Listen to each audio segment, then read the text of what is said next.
Subscribe and click on the bell icon to get the notification of latest videos by BKT Media Private Limited.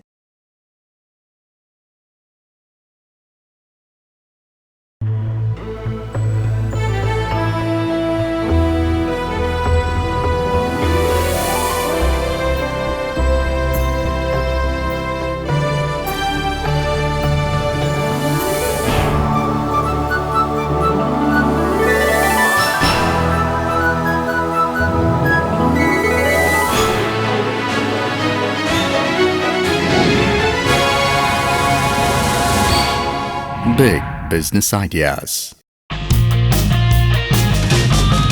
जिंदा रख हौसलों को दिल में, गरल के समंदर से भी गंगा जल बरसेगा।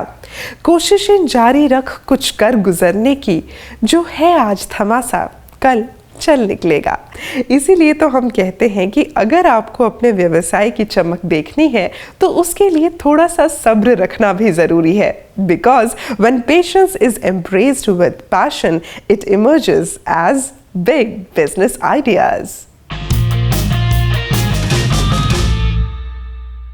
ये सच है कि अतीत में की गई किसी गलती को बदला नहीं जा सकता, लेकिन उसे सुधारा ज़रूर जा सकता है। और अगर आपने भी अपनी किसी आय का ब्यौरा अगर अब तक सरकार को नहीं दिया है, तो सरकार आपको अपनी गलती सुधारने के लिए दे रही है एक सुनहरा मौका, और उस मौके का नाम है इनकम डिक्लेरेशन स्कीम 2016। कैसे ये स्कीम हमारे लिए लाभदायक है और इस लाभ को पाने के लिए हमें क्या करना होगा, इन सभी सवालों के जवाब को मकाम देने के लिए हमेशा की तरह हमारे स्टूडियो में आ रहे हैं the man with an aimed approach, the author of the business books, the philanthropist, the big business expert, Mr. Sunil Kumar Gupta. नमस्कार सर। नमस्कार। बहुत बहुत स्वागत है आपका। Please have a seat. Sunil ji, जब हम इनकम की बात करते हैं तो हमारे देश में जो लोग हैं वो इनकम के ऊपर टैक्स भी देते हैं, सब लोग अपने रिटर्न्स भी फाइल कर रहे हैं। तो अब ये जो एक स्कीम आ गई है इनकम डिक्लेरेशन स्कीम, इसमें और क्या बताना बाकी रह गया है? What all they have to do now? देखिए, हमारे देश की पॉपुलेशन 130 करोड़ और जो टैक्स देते हैं वो कुल 5 करोड़। हाँ। और जो इसका मतलब बहुत सारे लोग ऐसे हैं जो कि टैक्स नहीं देते, नहीं दे रहे हैं, और बहुत सारे लोग ऐसे हैं जो टैक्स तो देते हैं लेकिन अपनी पूरी इनकम पे नहीं देते। जितना वो कमाते हैं कुछ पार्ट के ऊपर टैक्स देते हैं, बाकी वो छुपा लेते हैं। कुछ ऐसी प्रॉपर्टीज लोगों ने बनाई हुई हैं जिसपे उन्होंने टैक्स कभी दिया ही नहीं। तो इसीलिए टाइम टू टाइम सरकार ऐसी स्कीम निकालती रहती है। 1951 में पहली स्कीम आई थी, वॉलंटरी डिस्क्लोजर। हाँ जी जी जी, ओके। और 1997 में आखिरी स्कीम आई थी। लेकिन पहली स्कीम और इस स्कीम में जमीन आसमान का फर्क है। अगर हम 97 वाली स्कीम की बात करें, जिसको हम वॉलंटरी इनकम डिस्क्लोजर स्कीम 97 बोलते थे जी, उस स्कीम ने सरकार ने बोला था कि भाई जो आप डिक्लेयर करना चाहते हो वैल्यूएशन असेट, उसकी वैल्यूएशन 86 की ली जाएगी और उसके ऊपर आपने कुल 30% टैक्स देना है। ओके। तो एक तरह से अगर उस समय की प्रेजेंट वैल्यू जो थी उस वैल्यू पे टैक्स ना देके 10 साल पुरानी वैल्यू पे टैक्स देना था, और वो भी कुल 30%। ओके। तो यदि हम ये माने कि 10 साल में प्रॉपर्टी की वैल्यू दुगनी हुई या ज्वेलरी की वैल्यू दुगनी हुई, तो उसका इफेक्टिव टैक्स रेट 15% के लगभग बनता था।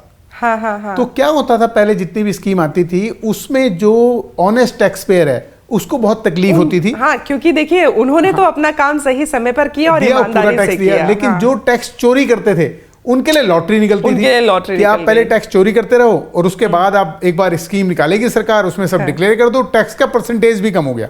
हाँ। लेकिन पहली बार हिंदुस्तान में ऐसी स्कीम निकाली गई है जिसमें चेतावनी के रूप में कहा गया है, मतलब अब की बार ये लॉटरी नहीं है, लॉटरी नहीं है, अब तो टैक्स की परसेंटेज भी 45% रखी गई है। 30% टैक्स प्लस और मिला के 45% टैक्स देना है।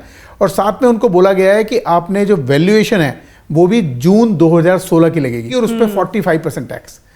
तो अब उनको चेतावनी दी गई है कि यदि आपने कोई भी एसेट, कोई भी प्रॉपर्टी चोरी से बनाई हुई है सरकार की निगाह के बिगर, इनकम टैक्स में डिक्लेयर करे बिगर, तो आपकी आखिरी अपॉर्चुनिटी है। अगर आप नहीं करोगे तो आपका सीधा प्रोसिक्यूशन है। मैं आपको बताना चाहूंगी कि आज हमारे साथ एक ऐसे मेहमान शुमार होने वाले हैं जो कि इस स्कीम में पूरी तरह से अपनी फर्म के जरिए, अपनी ऑर्गेनाइजेशन के जरिए पार्टिसिपेट कर रहे हैं। उन्हें बुला लिया जाए। जी। दोस्तों, आज के हमारे मेहमान सीधा मुंबई से हमारे स्टूडियो में आए हैं। आप भारत की एक जानी मानी चार्टर्ड अकाउंटेंसी फर्म के सीनियर पार्टनर हैं। एक ऐसी फर्म जिसने इनकम डिक्लेरेशन स्कीम में पार्टिसिपेट करने वाले हर व्यक्ति को अपनी सेवाएं मुफ्त में देने का ऐलान किया है। Please welcome the senior partner of साक एसोसिएट्स, श्री राजेंद्र बगाड़े। नमस्कार सर, बहुत बहुत स्वागत सर। प्लीज आइए। राजेंद्र जी, आपकी फर्म जो है इस इनकम डिस्क्लोजर स्कीम के अंदर पार्टिसिपेट कर रही है और आप लोग उसमें अपनी मुफ्त सेवाएं भी दे रहे हैं उन लोगों को जो कि इनकम डिक्लेयर करने के लिए आगे आए हैं। कोई खास मोटिव है इसके पीछे? मोटिव तो यही है कि अपनी जो इकोनॉमी है उसको हेल्प हो जाए। जैसे आज की बीजेपी गवर्नमेंट है, उनका ये नारा है कि सबका साथ सबका विकास। तो प्रगति में योगदान सभी को देना चाहिए और ये एक बहुत ही अच्छा तरीका है कि वॉलंटरी इनकम डिस्क्लोजर स्कीम में अगर आप टैक्स देते हो तो यही पैसा देश के विकास के काम आएगा, विकास के लिए यूज होगा। सुनील जी, इस तरह से जब ऑर्गेनाइजेशन सामने आती हैं मदद करने के लिए एक ऐसी स्कीम में जो कि अल्टीमेटली देश के विकास के लिए काम करने वाली है, आप इसे कैसे देखते हैं? बिकॉज जब कोई अपनी इनकम डिक्लेयर करने के लिए जाते हैं तो उनको लगता है कि अब मैं इनकम डिक्लेयर करूंगा और डॉक्यूमेंटेशन के झंझट बंधेंगे तो फिर वो उससे दूर होना शुरू हो जाते हैं। ऐसी ऑर्गेनाइजेशन जब सामने आती हैं तो कैसे देखते हैं आप? ऐसे बहुत सारी फर्में आगे आ रही हैं जो बोलती हैं कि जो भी टैक्स पेयर आगे आ रहा है और स्कीम को अंडरस्टैंड करना चाहता है तो वो स्कीम को अंडरस्टैंडिंग के लिए अपनी सेमिनार्स भी कर रही हैं, क्योंकि इसमें बहुत सारी तरह के एम्बिग्युइटी थी जब ये स्कीम आई थी। इसका अंदाजा आप इस बात से लगा सकते हैं कि सरकार को भी 5 सेट ऑफ FAQ जारी करने पड़े, 5 बार FAQ करने पड़े बार बार की क्लैरिफाई करने के लिए, क्योंकि ये बहुत कॉम्प्लेक्स सब्जेक्ट है। हाँ। कि कैसे डिक्लेयर करेंगे, कैसे फॉर्म भरेंगे, कौन सी इनकम होगी, कब की इनकम होगी, कौन डिक्लेयर करेगा, तो ये बड़ा कॉम्प्लिकेटेड इशू था। सर, आपसे हम जानना चाहेंगे, जब IDS में कोई इस तरह से इस स्कीम के अंदर पार्टिसिपेट करके आगे आता है और कहता है कि मैं अपनी इतनी इनकम डिक्लेयर करना चाहता हूँ, आप देखते हैं कि ये उनके लिए एक बेनिफिट की बात है या एक डर की बात है? ये इनके लिए बहुत सारे बेनिफिट्स है।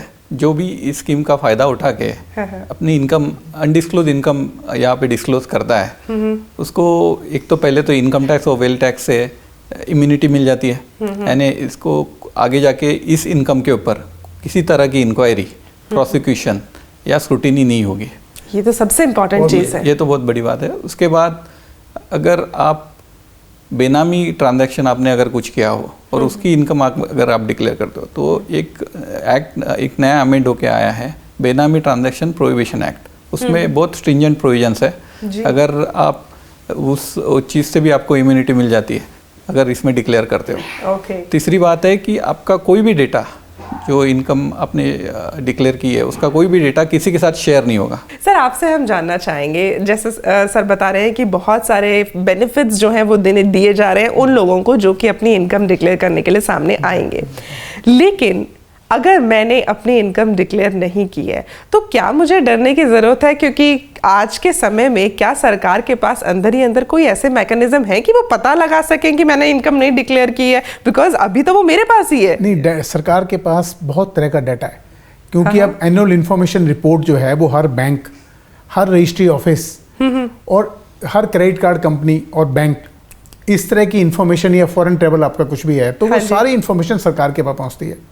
और सरकार के पास अब लेटेस्ट टूल हैं डाटा माइनिंग के, जिससे कि वो आपके पैन नंबर से निकाल सकता है कि आपने आज तक कितनी प्रॉपर्टी ली, कितनी बार आप विदेश गए, just with that pan number. हाँ, कितनी बार आपने क्या खर्चा किया और कितनी आपकी प्रॉपर्टीज हैं। तो अगर मान लीजिए आपने इस अपॉर्चुनिटी का फायदा नहीं उठाया जी, सरकार को तो पता लगेगा ही। सिर्फ ये लग सकता है कि सरकार को पता 6 महीने में लगे, 1 साल में लगे या 2 साल में आप तक पहुंचे, लेकिन पता जरूर लगेगा जरूर। तो अगर आपने प्रोसिक्यूशन से बचना है तो आपके पास आखिरी मौका है जी। और इस आखिरी मौके के बारे में हमारी जो जनता है वो क्या सोच रही है वो आप लोगों को हम दिखाना चाहेंगे। Please have a look. Volunteer disclosure scheme के थ्रू कुछ लोगों को बहुत अच्छी अपॉर्चुनिटी मिलती है कि वो आगे आएँ और अपने जो ब्लैक मनी को वाइट करें। आपका कोई फॉरेन एसेट या फॉरेन कोई भी ट्रांजैक्शन ऐसी है जो कि अनअकाउंटेड या टैक्स प्रोविजन से रह गई है, तो ऑब्वियसली आप उसको डिस्क्लोज करके आप शील्ड प्रोवाइड छील ही सकते हो। अगर गवर्नमेंट कुछ टैक्सेस लगा के उस पैसे को वाइट करती है तो इतने सालों से जो लोग पैसा छुपा के रखे हुए हैं, एटलीस्ट वो पैसा मार्केट में आके इंडिया की ग्रोथ होगी। लास्ट टाइम क्या था कि 30% इंटरेस्ट रेट, 30% का स्लैब था, उसके बाद भी बहुत कम पॉजिटिव रिस्पांस था। तो इस बार तो 45% है, तो hope for the best. Everyone is hoping for best. लोगों को कहीं ना कहीं लग रहा है कि सही कगार पर हम लोग चल रहे हैं। आपको क्या लगता है कि जो हमारी आशा है वो पूरी होगी? नहीं, पूरी होगी। देखिए, मैं ये कहता हूँ, पिछली स्कीम की अगर हम बात करें तो पिछली स्कीम में 97 में जो स्कीम थी BDS, उसमें लगभग 33,000 करोड़ लोगों ने डिक्लेयर किया था और उससे जो टैक्स कलेक्शन हुई वो 9,500 करोड़ के लगभग की टैक्स कलेक्शन हुई और करीब 5.25 लाख लोगों ने 5 लाख लोगों ने ये डिक्लेरेशन की। तो मुझे लगता है कि वो स्कीम मेरी निगाह में सक्सेसफुल स्कीम नहीं है। क्यों नहीं है? लोग आए, 33,000 करोड़ की डिक्लेरेशन भी हुई, लेकिन उनसे टैक्स बहुत कम आया। मतलब कि वो अगर स्कीम ठीक होती तो उससे टैक्स बहुत ज्यादा आना चाहिए था। रीजन शायद वही रहा कि उसको जो वैल्यू किया जा रहा था वो पुराने डेट्स पे किया जा रहा था। तो और उसका टैक्स रेट कुल 30% था। 35% कॉर्पोरेट, 35% कॉर्पोरेट के लिए था और इंडिविजुअल के लिए 30% था। तो वो रेट उतना ही था जितना नॉर्मल टैक्स है। तो उसको वैल्यूएशन भी पिछली देनी पड़ी, टैक्स स्लैब भी कम था, तो उसको कोई पेनल्टी प्रोविजन कुछ नहीं लगे।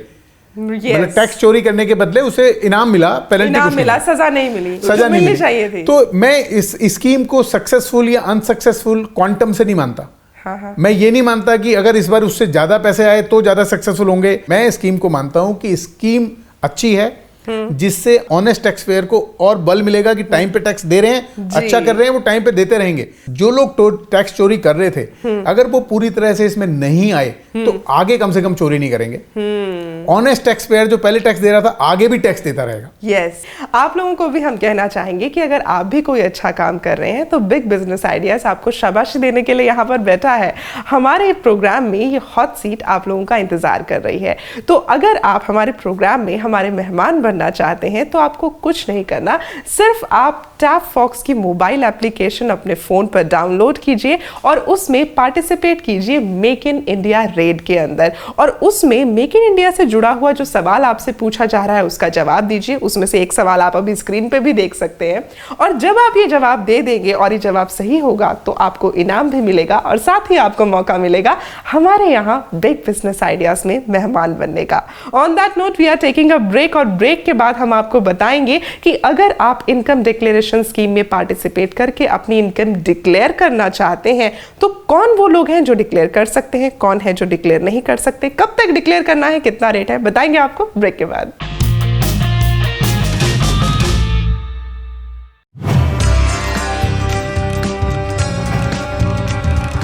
भारत का विकास लाखों MSMEs की कामयाब कहानियों से जुड़ा है, क्योंकि हर MSME के पास होता है बिजनेस करने का इनोवेटिव आइडिया।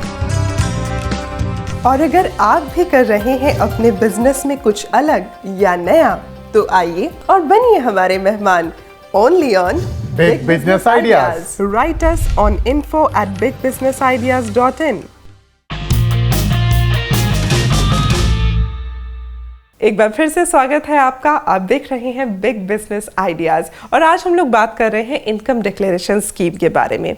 ब्रेक पे जाने से पहले हम लोग बात कर रहे थे कि ऐसे कौन कौन से लोग हैं जो इनकम डिक्लेयर कर सकते हैं स्कीम के तहत और ऐसे कौन से लोग हैं जो इनकम डिक्लेयर नहीं कर सकते। इस बात को कैसे हम लोग पहचानें, आपसे जानना चाहेंगे। देखिए, इनकम डिक्लेयर कर सकने में मैं बोलूँगा हर सिटीजन, जो भी हिंदुस्तान का सिटीजन है जी, वो अपनी इनकम को डिक्लेयर कर सकता है। अपनी असेट्स को डिक्लेयर कर सकता है। एनीवन। इनकम टैक्स की निगाह में दो शब्द होते हैं, रेजिडेंट और नॉन रेजिडेंट जी, दोनों डिक्लेयर कर सकते हैं।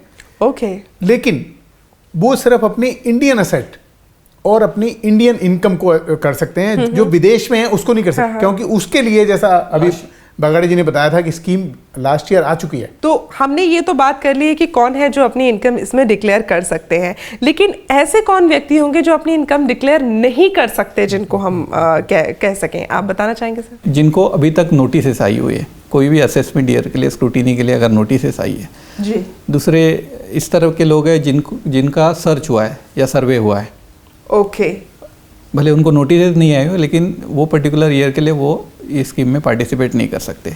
तीसरा ऐसा है कि जो drugs, narcotic drugs smuggling act के अंदर में पकड़े गए हो या उनका प्रोसिक्यूशन चल रहा हो।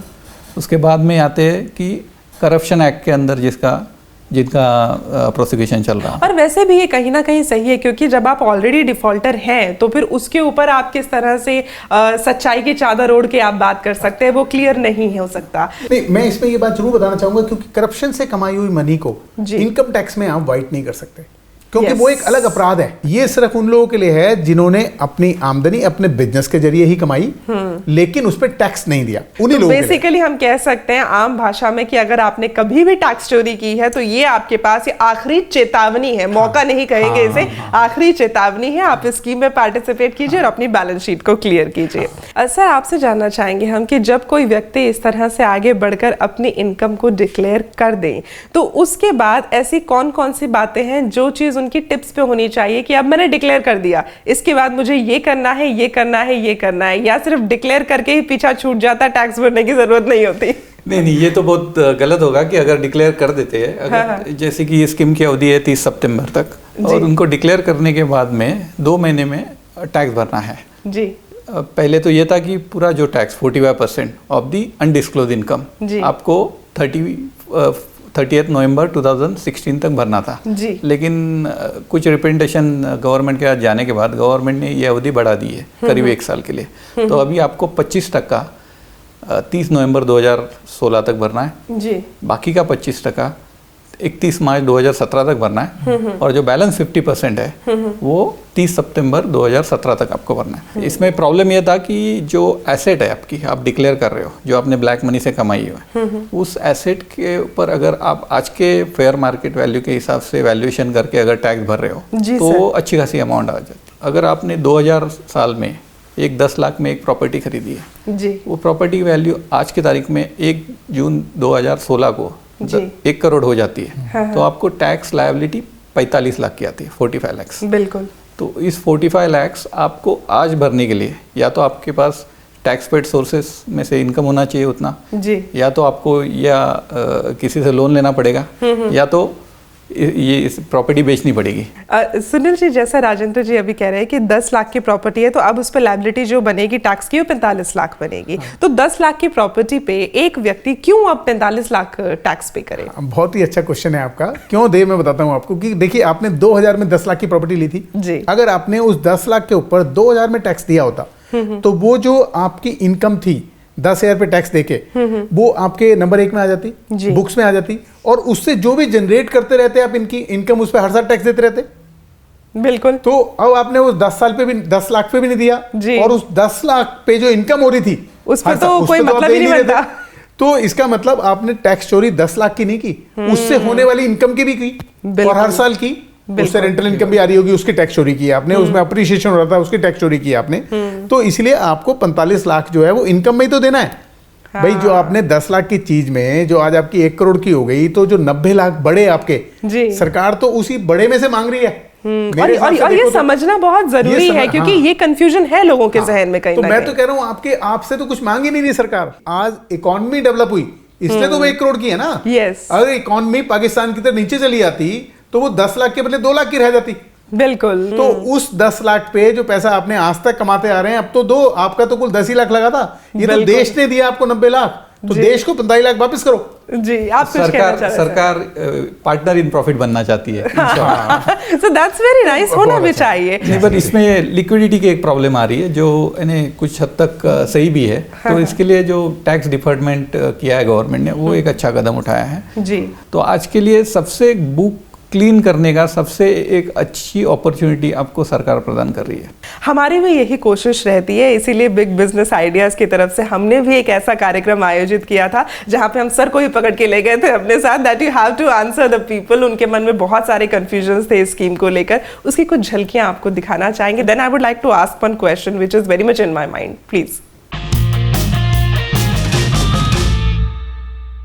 Income declaration scheme 2016।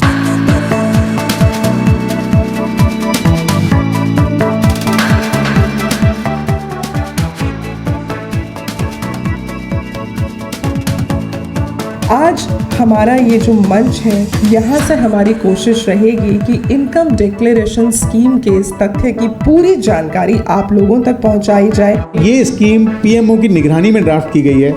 इस स्कीम में कोई लकूना नहीं है, बिल्कुल साफ बोला गया है कि आपको इम्यूनिटी है। जो आपकी सोर्स है उसको कॉन्फिडेंशियल रखा जाएगा, उसकी स्क्रूटनी नहीं होगी, उसकी वेरिफिकेशन नहीं होगी, आपको सर्टिफिकेट इशू कर दिया जाएगा 15 दिन के अंदर कमिश्नर के हाथ का लिखा हुआ। इनकम टैक्स इम्यूनिटी देगा, बाकी डिपार्टमेंट की गारंटी नहीं लेगा। नेक्स्ट ईयर से उनके ऊपर कौन कौन सी ऐसे सेक्शंस हैं जो उनके ऊपर एप्लीकेबल हो जाएंगे। मैं क्यों इस लफड़े में पढ़ूं यार, मैं पैसा दूं और वो भी इस केस के अंतर्गत में। इसमें सबसे बड़ा फायदा क्या है कि आपसे ये नहीं पूछेंगे कहाँ से लिया है आपने। We trust the declarants that they're giving the fair information. In the same way, we also expect you to trust the department when we say that we will not be checking on your source, accept it as face value. IDS 2016 की scheme लागू करने में जो SAARC और उनकी team का सहयोग रहा, उसके लिए मैं इसको विशेष रूप से इन लोगों को धन्यवाद देता हूँ।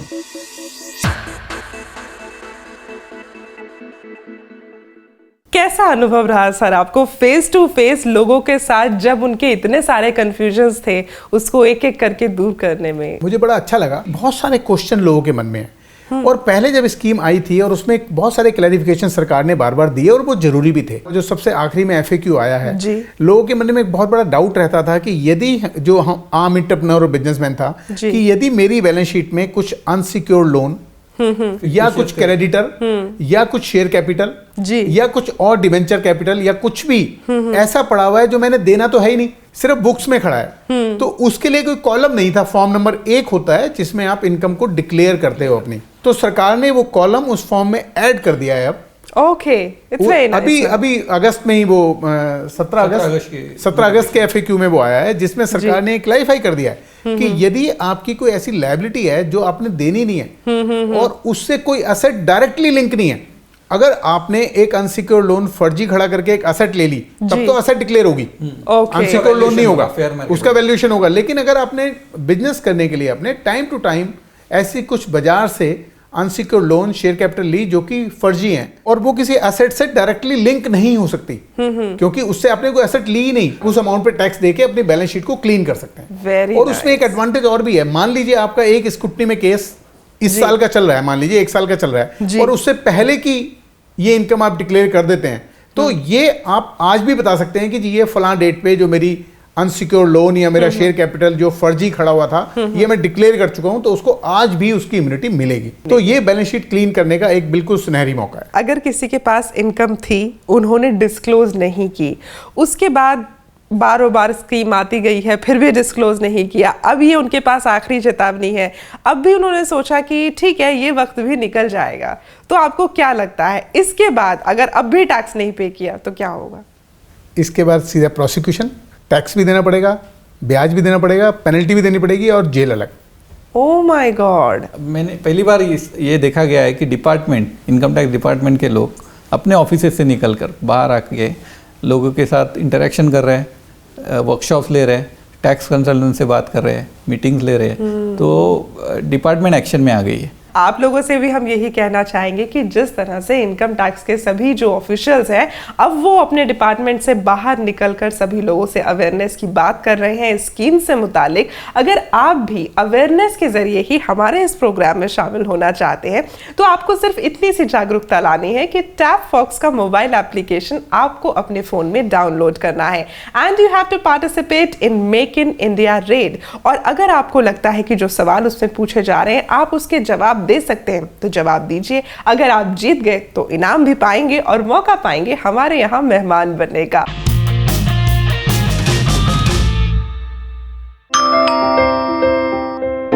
हाँ जी बेटा, आपकी मम्मी ने मुझे आपके पास रुकने के लिए बोला है। जब भी घर पे अकेले रहोगे कोई भी आए दरवाजा बिल्कुल मत खोलना। हेलो मम्मा, क्या आपने आपकी सतर्कता बेटी के जीवन का वरदान है। खुद संभलें और अपनों को संभालें। Delhi police, Delhi police.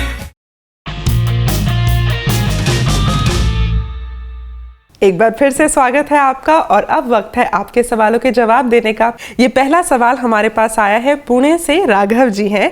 आप कहते हैं कि अगर आप इनकम डिस्क्लोजर स्कीम में अपनी इनकम का सिर्फ एक पार्ट डिस्क्लोज करें तो क्या अपनी डिक्लेयर्ड पार्ट इनकम पर आपको इम्यूनिटी मिलेगी?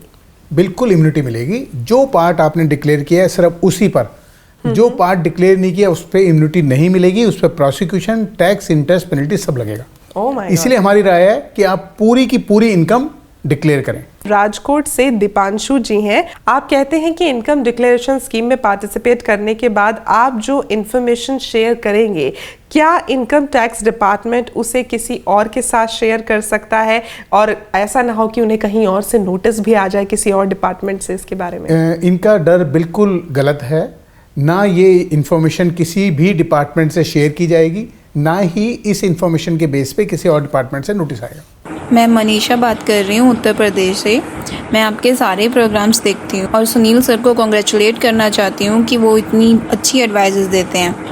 मैंने आपका स्टार्टअप इंडिया का प्रोग्राम भी देखा था और जैसे कि आपने उसमें बताया था, आपकी गाइडेंस के अकॉर्डिंग मैंने उसके बाद अपनी इनोवेशन को लेकर इनक्यूबेटर को अप्लाई किया, बट मेरी एप्लीकेशन रिजेक्ट हो गई। अब मैं क्या करूं? मैं सबसे पहले आपको धन्यवाद देना चाहूँगा कि आप सारे प्रोग्राम देख रही हैं और फ़ायदा उठा रही हैं, लेकिन मुझे लगता है कि आपको घबराने की ज़रूरत नहीं है। आपने जो भी इनोवेशन इनक्यूबेटर के पास दी थी उसे दोबारा देखें, उसको दोबारा उसी इनक्यूबेटर के पास भी दे सकते हैं या देश के किसी और इनक्यूबेटर के पास भी दे सकते हैं। राजेंद्र जी, जाने से पहले मैं ज़रूर चाहूँगी, क्योंकि आप एक चार्टर्ड अकाउंटेंसी फर्म को लीड करते हैं, तो जितने लोग हैं जो लोग इनकम कमाते हैं और उस पर टैक्स नहीं देते, बचा लेते हैं, उनसे आप क्या अपील करना चाहेंगे वो आप ज़रूर बताएं। अभी वो दिन गए कि पहले आप टैक्स की कुछ हद तक चोरी करते थे या फिर आप इनकम डिस्क्लोज नहीं करते थे, बट अभी जो नए ज़माने के हिसाब से, नए रूल्स के हिसाब से आपको ये चीज़ फॉलो करनी पड़ेगी। इसमें कोई वे आउट नहीं है और सभी से मैं अपील करूँगा कि अगर आप टैक्स देते हो तो देश की प्रगति में योगदान ही कर रहे हो। हाँ, तो उस योगदान को हम सभी को बढ़ाना ही चाहिए, कम नहीं करना चाहिए। सही बात। और हम चाहेंगे कि हमारे सभी उद्यमियों के लिए आपका भी योगदान हो जाए, आपके बिजनेस मंत्र का, क्योंकि उसको सुनकर बहुत से लोग मोटिवेट होते हैं काम करने के लिए। जरूर कहना चाहूँगा कि जैसे गाड़ी चलाने के लिए ईंधन की जरूरत होती है, उसके बगैर गाड़ी नहीं चल सकती, ऐसे ही देश चलाने के लिए टैक्स की जरूरत होती है। तो आप टैक्स जरूर दें यदि आप चाहते हैं कि देश चले और तरक्की करे। जी, और उस तरक्की में हम सभी लोग जब भागीदार होते हैं तो आगे जाके उसके जो फ्रूट्स हैं वो भी हम ही लोग खाते हैं। और अब आपको बता दूं राजेंद्र साहब, हम लोग आ गए हैं उस मुकाम पे जिसे हम कहते हैं Shilpa Bhavna special. It's a rapid fire. आपसे कुछ सवाल पूछे जाएंगे और आपको बड़ी जल्दी उसके जवाब देने हैं। जी बिल्कुल। इनकम डिक्लेरेशन स्कीम के तहत एक व्यक्ति 2 बार अपनी इनकम डिक्लेयर कर सकता है, हाँ या ना?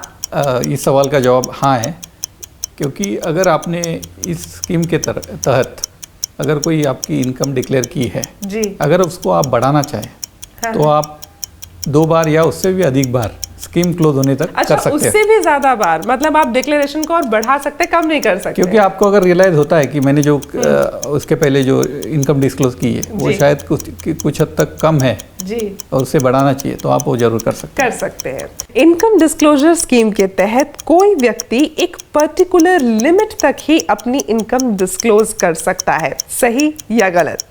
नहीं, ऐसा कुछ नहीं है। आप जो भी आपका एक्चुअल इनकम हो, जो भी अब तक अनडिस्क्लोज हो, उसको आप डिक्लेयर कर सकते हैं। IDS से डरने की जरूरत किसे है, लेट टैक्स पेयर्स को या नॉन टैक्स पेयर्स को? नॉन टैक्स पेयर्स को। नॉन टैक्स पेयर्स को। You also agree with that. अब आप हमें आखिरी सवाल का जवाब दें और इसके लिए तो मैं आपको सोचने का बिल्कुल टाइम नहीं देने वाली हूँ। What is the last date of declaring income in this IDS scheme? 30 सितंबर 2016। आप सभी लोग भी याद रखिएगा, और क्योंकि आपका जवाब बिल्कुल सही है तो बिग बिजनेस आइडियाज की तरफ से आपके लिए हमारे पास कुछ खास है। धन्यवाद। Thank you so much for coming here sir.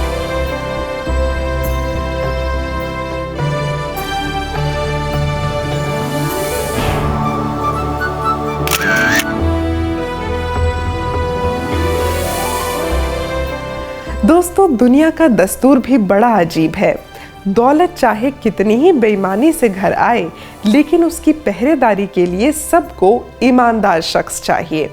पर याद रखें, गलत काम चाहे कितनी भी चतुराई से किया जाए, अंत में उसका दंड भुगतना ही पड़ता है। So try to avoid that. आज के लिए शिल्पा भावना को दीजिए इजाज़त, अगली बार फिर करेंगे मुलाकात। Thank you so much. जय हिंद। Big business ideas.